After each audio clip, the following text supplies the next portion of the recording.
Hello, everyone. Welcome to another brief lecture for our Phil 115 critical thinking material. This is chapter 8 on commercial and political advertising. So following chapter 7 and fake news, chapter 8 is also very much related and crucially important because advertising plays a large part in how we try to get people to believe something else, whether it's buy a product or sell a political message. And this has become certainly more pronounced as social media and the internet have taken off the last 20 or so years. So perhaps a lot of this is going to be familiar to you if you've taken one of our great communication studies classes.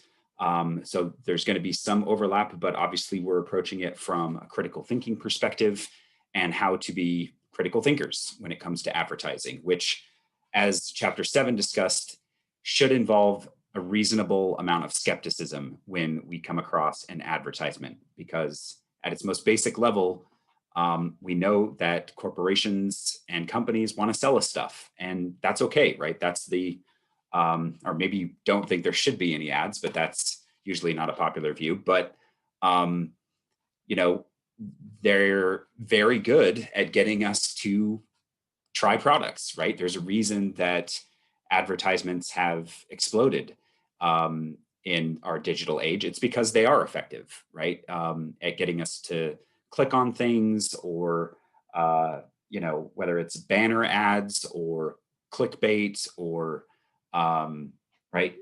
tracking cookies on our web browsers. It works, right? And advertisers know that, and they know that certain tricks and certain moves are better than others at getting us to look at what they want us to look at. So generally, advertising is the practice of calling the public's attention to something to induce them to buy products or services or otherwise change their opinions or behavior, right? It's not just all about selling as products. It most often is, but it's also, political ads in particular are trying to get us to change our opinions about a potential political candidate, right?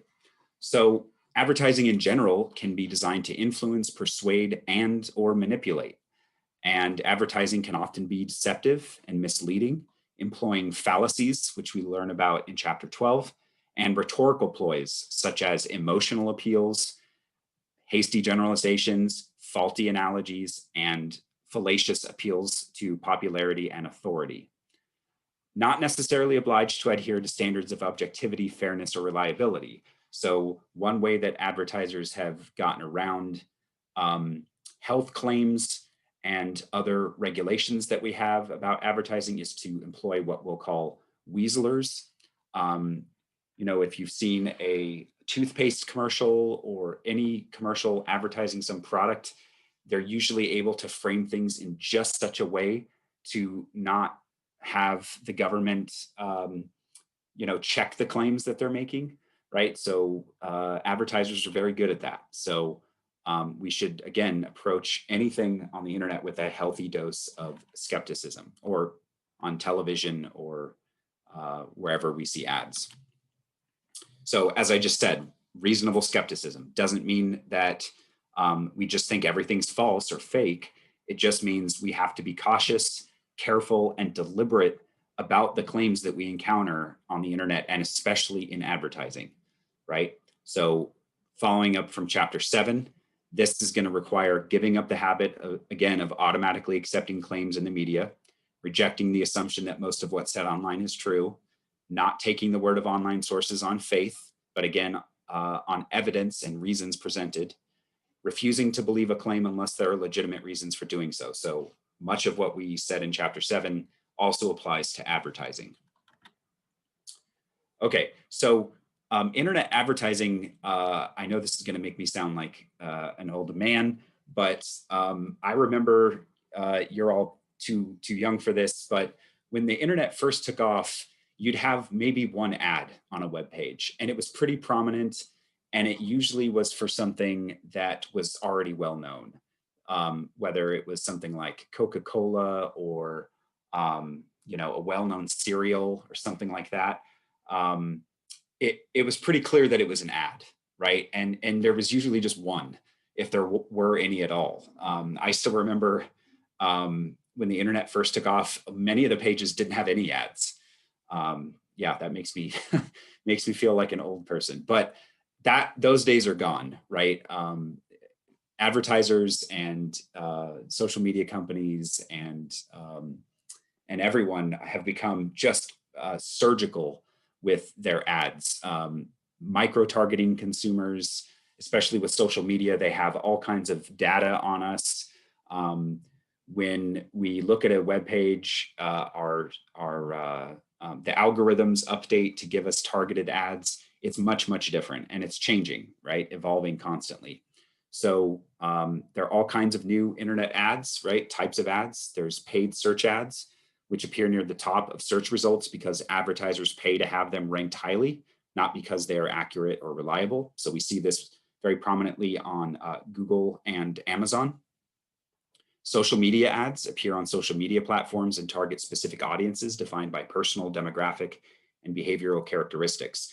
So again, not to overly date myself, but this didn't used to be the case. If you had an ad, it wasn't very targeted. I mean, you had ads in newspapers, but those would go to anybody who read the newspaper, which was a lot of people, or television. You kind of just hoping that the demographic you're trying to target or the people you're trying to sell products to were watching the program. But now companies don't have to do that. They can narrow down what they want to sell, who they want to sell it to, and with the data that social media companies and tech giants in particular collect about us, it's becoming easier and easier for them to exchange that data and produce highly targeted, micro-targeted ads to consumers. Other kinds of internet ads that are mentioned in the chapter: display ads. These often appear as static images, floating banners, sidebar ads, pop-ups, background wallpaper, and autoplay or user play videos on websites related to the product or service being touted. This is very common on many popular websites. Relatedly, we have native ads, which are really popular. These are designed to imitate editorial or journalistic content, use stories, vignettes, and personal profiles rather than overt sales pitches to persuade. So one of the problematic things about native ads, and there's some decent examples in the text, is that for the casual reader of a web page, it's hard to distinguish the native ad from the genuine content. So if you go to something like even the Seattle Times website, or CNN is another good example, or Yahoo, which some members of my family use, a lot of the stories look like real stories, right? And that's deliberate because they want you to click on it and make you think that it's a part of CNN or part of Seattle Times. And it takes a while sometimes before you recognize, oh wait, this is a paid advertisement. Some websites are better at identifying which ones are paid and which ones aren't, but oftentimes people can't tell the difference. And again, this leads back to chapter 7 with the fake news stuff, because if people can't distinguish between a real news story and a fake one, of course the fake news is much more likely to be spread or shared with others. So yeah, old school advertising tricks. This is not meant to be exhaustive. These are just some of the big ones. Identification is a common tactic. This is where advertisers invite consumers to identify with attractive people or groups, especially celebrities. So as a lot of us pointed out with the chapter on fallacies and appeals to emotion, a lot of people see themselves and want to look like celebrities. I mean, it's no wonder that companies get celebrities to endorse products, because if it's somebody that you know and respect and want to look like, of course, you're much more likely to buy a product if they're endorsing it. So identification is one of the oldest advertising tricks around. Same with slogans. I mean, we should pause for a moment and just think of the slogans created by corporations that have just become part of our regular lexicon. It's not listed here, but I mean, I'm thinking of the Dos Equis commercials, right? I don't always drink beer, but when I do, I drink Dos Equis, right? That, I mean, that person became a celebrity, right? Just from the ads. And there's lots of other examples like that where if it's funny or clever, these slogans can be phrases that through repetition just get our attention, engender appealing emotions or concepts, and associate them with products or companies. When I was younger, we had the ad that took off was the Got Milk commercials. I don't know if any of you remember that. I don't know if they still do it, but it would be celebrities and various other people who would show a milk mustache. And that was a very effective campaign, one of the most effective in history. But you see some other examples here, right? I mean, Nike's Just Do It, Like a Rock from Chevrolet, Apple's Think Different. I mean, there's so many good examples of slogans that have just become part of American culture. And that's by design, right?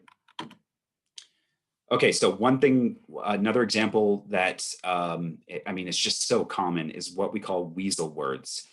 And these are words that appear in ads that evade the kind of straightforward claims that I was mentioning a few moments ago, where they can get around kind of making a scientific claim. So the most common ones are things like some, may, reportedly, as many as, seems, and possibly. They allow advertisers to appear to make strong claims without blatant lying or deception. Another one that I would add here, I should probably have typed it in here, for retailers is up to. That's a big one. That's a weasel word that I'm familiar with from my days in retail. When you say up to 75% off, which is what a company I used to work at used to do. I mean, that's just so powerful for the consumer, right? If they walk into a store and they see a sign that says up to 75% off, what are you naturally going to think? Like, all of this stuff is 75% off. But what you would do is you could put stuff that's only 20% off or 30% off, right? But it would get customers to come in the door and think that all this stuff is such a great price. So it's not saying everything here is 75% off, but it says up to 75% off on select items, right? So advertisers and companies do that all the time. They use these weasel words, like, you know, this product may do this, right? And so if you qualify it with the word may, then you can essentially make any claim about any product, right? You know, some product may make you stronger or make you smell better, or right? I mean, so advertisers are very, very good at using weasel words, or what we call weaselers. Here's some good examples. You may have already won a new 2020 Ford pickup truck. I mean, that's a good one. Some doctors recommend ginseng for sexual dysfunction. Some doctors, right? Which doctors? I mean, you don't have to specify the doctors you're referring to by just saying some doctors if you have one doctor that might recommend it. Here's the up to, relieves up to 60% of headaches in chronic headache sufferers. I mean, that's just such a good use of a weaseler there. Ads also employ misleading comparisons all the time, right? Using comparisons that are deliberately vague or lacking in important contextual information. So when you see things like cutting edge razors shave 30% better, I see this one a lot in ads. So the question is, 30% better than what, right? No razor at all? Of course it's going to be 30% better, but people just associate these razors with being better. Big sale, Apple iPad for less than the suggested retail price. I mean, we don't have any contextual information to make a strong inference from that. Simply better tasting tacos, no question, right? Better tasting tacos than the tacos I make at home, or what, right? That just, we associate superiority with this product if we just take this at face value. Obviously, advertising isn't just trying to sell us products. It's also used heavily in politics, right? Political advertising, especially in the United States, right? Political advertising is a bigger challenge to critical thinking than most other forms of advertising. I think that's certainly true.